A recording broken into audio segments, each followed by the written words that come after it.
नहीं है। जीते जी आप उनकी सेवा करें, उन्हें खुश रखें, बस यही शुभ है, यही अच्छा। ये श्राद्ध जो हमारे समाज में अक्सर लोग करते हैं, तो इस पर एक कहानी बड़ा प्रचलित है कबीर साहब की, आप लोगों को सुनाते हैं। ऐसे माताएं बहनें, एक दिन ये पितृपक्ष का समय चल रहा था और बताया जाता है कि कबीर साहब जो थे उनके गुरु थे रामानंद। भाई बताया जाता, लिख दिया गया पुस्तकों में। तो क्या होता है, एक दिन आश्रम लगा है, गुरु रामानंद जी बैठे हैं, कबीर साहब बैठे हैं और तमाम शिष्य लोग बैठे हैं। तो यही पितृपक्ष के दिन चल रहे थे, पितृपक्ष के दिन। माताएं बहनें, गुरु रामानंद जी विचार करते हैं कि हमको भी अपने पुरखों का श्राद्ध करना चाहिए। तो तमाम बच्चों को पास में बुलाया और एक लड़का से बोले, देखो बेटा कल तुमको चावल लेके आना है। एक लड़का से बोले, देखो बेटा कल तुमको चीनी लेके आना है। और एक लड़का से बोले, देखो बेटा कल तुम्हें मेवा मिष्ठान लेके आना है। अब कबीर जी को खड़ा किया, बोले कबीर कल तुमको दूध लेके आना है आश्रम में। अब कबीर जी तो बात बात में तर्क करने वाले, बोले गुरु जी दूध तो हम ले आएंगे, लेकिन ये बताओ पहले दूध का होगा क्या। गुरु जी ने बताया खीर बनेगी। कबीर जी ने फिर प्रश्न किया, खीर का क्या होगा। बोले अरे कल हमारे पुरखों का श्राद्ध है। बोले अच्छा गुरु जी, तो श्राद्ध में खीर क्यों बनेगी, खीर का क्या काम है और खीर कौन खाएगा।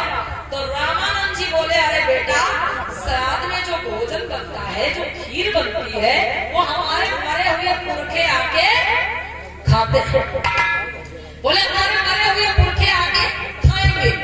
अब कबीर जी बोले ठीक है, सब अपने अपने घर चले गए। रात हुई, भाई आधी रात में कबीर साहब के पड़ोस में एक गाय मर गई। गाय जो थी दूध देती थी लेकिन बीमार थी, मर गई। लोग उसको उठा के जंगल में छोड़ आए। सुबह हुई, कबीर साहब को पता चला। कबीर साहब ने थोड़ी सी हरी भरी घास काट ली और एक बाल्टी ले ली और वहीं पहुंच गए जहां मरी हुई गाय पड़ी थी। गाय के सामने वो घास रख दिया और बाल्टी लेके बैठे। और गाय से बार बार कह रहे हैं, गाय माता तुम उठ जाओ, ये घास खा लो, हमें दूध दे दो, तुम फिर मर जाओ। अब बार बार यही कह रहे, उसके सामने बैठे। अब उसी समय भाई आश्रम के अन्य बच्चे निकल पड़े, देखा तो हंसते हुए चले गए। बोले ये तो ऐसे करते रहता, उल्टे सीधे काम। आश्रम में सारी तैयारी हो चुकी, माताएं बहनें इधर ध्यान देना, आश्रम में सारी तैयारी हो चुकी, लेकिन अभी तक दूध नहीं आया। अब दूध नहीं आएगा तो खीर कैसे बनेगी, खीर नहीं बनेगी तो श्राद्ध कैसे होगा। फिर रामानंद जी इंतजार कर रहे, कबीर नहीं आया अभी तक। बच्चे बोले गुरु जी कबीर आएंगे भी नहीं। बोले क्यों, कहने वो तो मरी हुई गाय के आगे बाल्टी लेके बैठे हैं, अच्छा वो गाय दूध देगी तभी तो आएंगे। रामानंद जी को बड़ा गुस्सा आया, वो तुरंत वहीं पे पहुंच गए।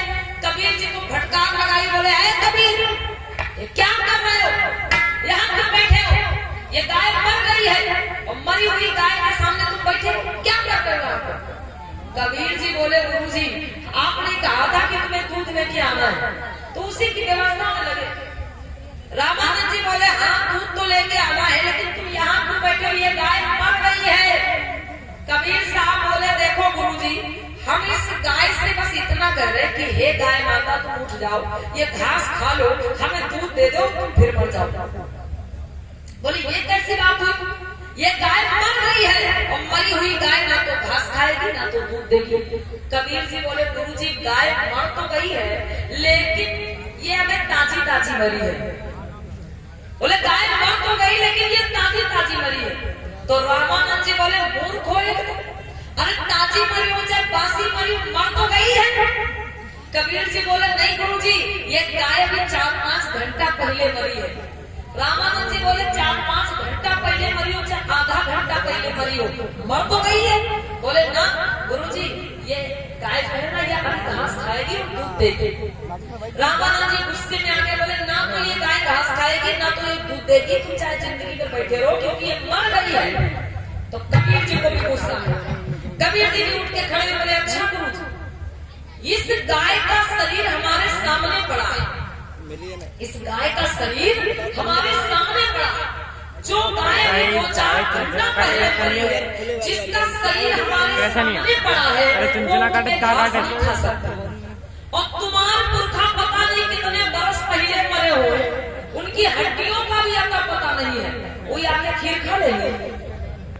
कबीर जी क्या बोले कि भाई गाय तो भी 4-5 घंटा पहले मरी, इसका शरीर तो हमारे सामने पड़ा, ये उनकी घास नहीं खा सकती, तो तुम्हारे पुरखा पता नहीं कितने वर्ष पहले मरे हो, उनकी हड्डियों का भी अता पता नहीं है, फिर वो आके खीर कैसे खा लेंगे? अगर तुम्हारे मरे हुए पुरखा आके खीर खा लेंगे तो ये मरी हुई गाय उनके घास खाएगी। भाई मरे हुए पुरखा जब आके खीर खा सकते हैं तो मरी हुई गाय उनकी घास भी खा सकती है।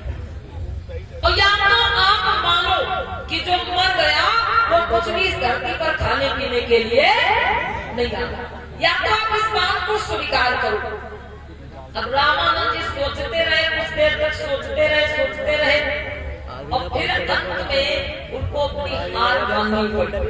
अंत में उन्हें कबीर जी की बात माननी ही पड़ी कि जो मर गया वो इस धरती पर कुछ भी खाने पीने नहीं आता। अब भैया क्या करें, ना माने तो मरी हुई गाय का घास खिलावे, मानना पड़ा उन्हें कि हाँ जो मर गया वो इस धरती पर कुछ भी खाने पीने नहीं आता। बोलिए संत कबीर की। आशीष यार साइड में बैठो, हमारे महापुरुष हुए हैं वो आशीष समय में खूब लोग पाखंड का खंडन किया, लेकिन सनी इन आशीष सब का साइड में बैठो। आप लोगों से मेरी विनती है, निवेदन है कि जो आप कहते हैं ये बाल भी एकदम बड़े हैं और तुम बड़े आते नीचे झुक के बैठो। करना चाहिए, ये आपके मन का भ्रम है। दिन कोई निश्चित करके खराब नहीं होता, इतना आप लोग समझे, ठीक है? और अगर 10 दिन इतने ही खराब होते तो भाई खाना ना खाओ, खाना ना बनाओ, तब तो समझे कि ये 10 दिन है। भाई आप सब काम वैसे कर रहे हो और बाकी कुछ काम जिन्हें कहते नहीं, 10 दिन चल रहे नहीं करना चाहिए। तो आइएगा